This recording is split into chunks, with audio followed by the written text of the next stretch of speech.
nagsasayawan kayo. Yes. Yung nakikita namin, that's the relationship. Masaya and tanggap na tanggap kayo ng parehong pamilya. Yes, opo. Sino yung pinagselosan mong artista?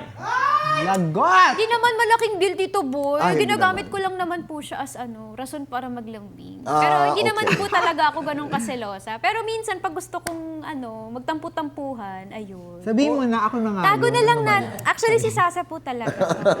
Tsaka si Jo Marie, yung mga kasama niya sa Batang Riles. Okay, naiintindihan natin yan.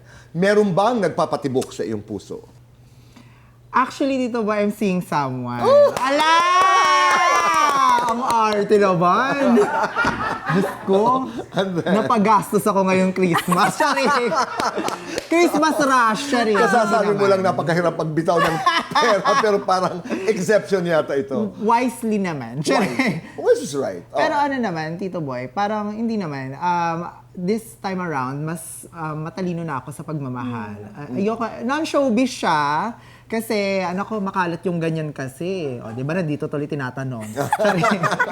Pero alam mo yon, ako naniniwala ako na kailangan medyo may complement ng onti yung relationship, especially yung relationship ko ay hindi, alam mo yon, hindi siya pangkaraniwan sa lipunan. So, kailangan at least man lang may onting peace of mind ako. So, yung isa, naniniwala ko na kailangan ko ng very non-showbiz at tahimik. So, ayun. So, I want at tahimik na buhay.